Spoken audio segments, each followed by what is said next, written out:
Sahabat terkasih, apa kabar? Semoga Anda semua dalam keadaan sehat dan penuh sukacita.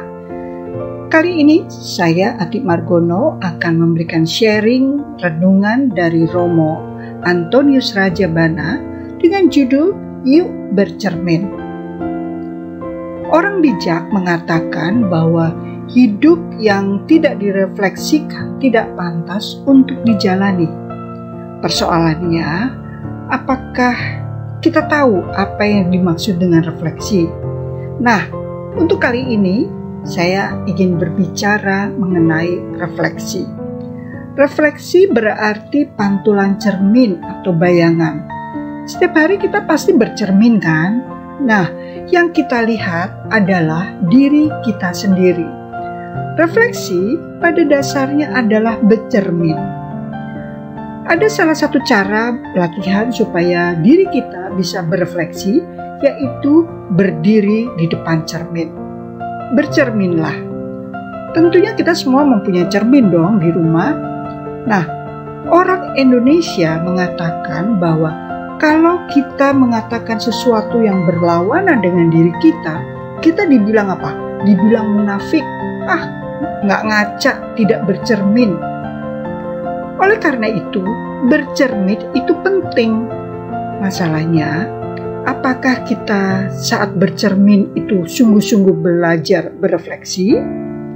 Oleh karena itu, saya ingin berbagi bagaimana caranya refleksi dengan menggunakan cermin. Kalau kita bercermin, tentunya kita akan memandang diri kita. Sayangnya kita sering sibuk dengan hal-hal yang kurang berkenan di hati. Contohnya, alis kayaknya kurang tebal, maka dibuat tebal. Atau alisnya kurang bagus, digambar supaya bagus.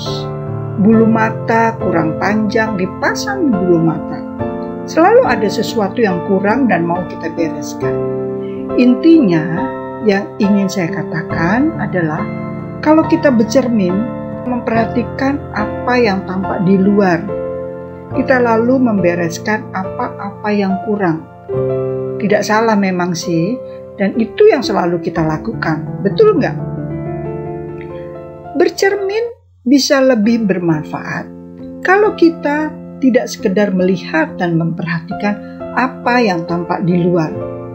Nah, bagaimana caranya? Caranya adalah berwawan hati dengan bayangan kita yang ada di depan cermin itu. Tanyakan kepadanya, apakah engkau sungguh berbahagia? Tanya dan coba pahami perasaan-perasaan yang terpancar dari mata yang ada di balik cermin itu. Apakah semuanya harapan itu terpenuhi? Apakah sering gelisah? Apa yang membuatnya gelisah?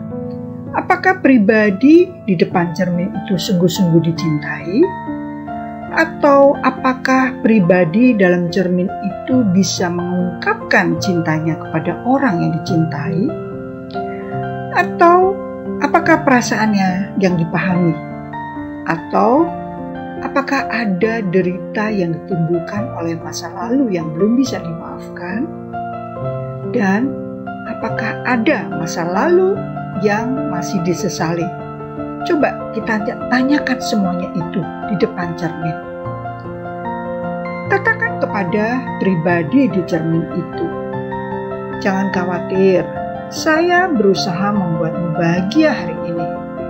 Kalau orang lain nggak mengerti perasaanmu, aku mengerti loh perasaanmu. Kalau orang lain meninggalkanmu, aku tetap setia menemanimu. Kalau orang lain mengecewakanmu, pasti aku akan menghiburmu. Jadi, kamu jangan khawatir, enjoy saja hari ini. Saya mengerti perasaan-perasaanmu. Saya tahu, kehidupan ini hanya ada padamu, tidak ada di tempat lain. Engkau yang paling penting. Kalau engkau tidak ada, aku tidak ada, maka satu-satunya hidupmu, ya hidupku. Jadi, aku pasti akan memperhatikanmu. Kamu jangan khawatir, aku akan menghiburmu. Aku akan menemanimu. Kalau teman-temanmu pergi meninggalkanmu, aku tidak akan pergi. Kalau yang mencintaimu mengecewakanmu, aku akan menghiburmu. Aku akan tetap mencintaimu. Aku akan handle with care tentang perasaan-perasaanmu. Tentang isi hatimu, aku yang paling mengerti.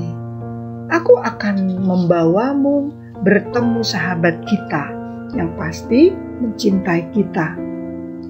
Dia telah wafat untuk kita. Aku ingin kamu mengenal cintanya yang begitu besar. Biarlah cinta orang lain tidak bisa memenuhi hatimu, tapi aku yakin cinta sahabatku itu pasti akan memuaskan hatimu. Dia juga sangat mencintaimu. Dia menjadi manusia untuk kamu. Kamu begitu spesial ketika Dia menciptakanmu. Dia ingin kamu bertumbuh, menjadi bahagia dan bisa mengungkapkan yang terbaik darimu. Itu yang Dia inginkan. Aku akan membantumu hari ini supaya kamu menjadi pribadi terbaik yang sungguh berkenan kepadanya. Kalau kamu merasa gagal dan bersalah, jangan khawatir sahabatku, pasti Dia mengerti. Dia akan selalu bersama kita dan menuntun kita. Dia akan menunjukkan betapa besar cintanya kepada kamu, yang diharapkan adalah kamu adalah pribadi yang bahagia. Pribadi terbaik versimu sendiri. Sahabatku terkasih, jangan terlalu pusing dengan pendapat orang. Yang paling penting adalah aku akan selalu bersamamu. Sahabat kita ini akan selalu bersamamu. Dia akan menerimamu apa adanya. Dia akan handle with care tentang perasaan-perasaanmu. Juga tentang apa yang ada di dalam isi hatimu. Fokus saja menjadi pribadi yang terbaik, bahagia, dan hidup sepenuhnya.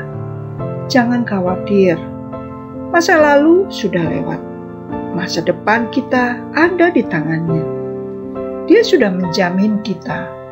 Dia akan memberikan masa depan yang penuh harapan. Saudara-saudara terkasih, pribadi yang ada di dalam cermin itu adalah kehidupan kita satu-satunya. Satu-satunya pribadi yang sangat berharga. Kalau dia tidak ada, kita juga tidak ada. Kehidupan kita di dunia ini juga tidak ada.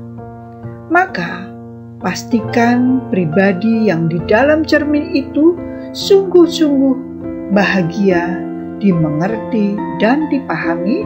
Yang paling penting juga, jaga dia supaya tetap sehat.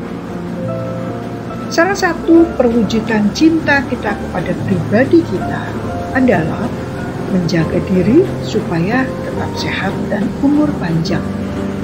Maka, ketika saatnya tiba, tidak ada lagi yang perlu disesali. Tidak ada lagi yang belum pernah dijalankan. Hidupnya sudah penuh dan puas. Pribadi yang ada di depan kita itu selalu bersama Tuhan yang mencintai, menghibur, mengampuni, dan menghendakinya hidup berbahagia. Saudara-saudara terkasih, itulah salah satu cara berefleksi. Dengan berefleksi, kita lebih mengenal diri kita sendiri. Refleksi membuat kita lebih mencintai diri kita sendiri. Satu-satunya kehidupan di dunia ini, ya pribadi yang ada di dalam cermin itu. Hiburlah dan yakinkan dia bahwa dia begitu berharga. Tuhan menghendakinya untuk hidup sepenuhnya dalam kebahagiaan.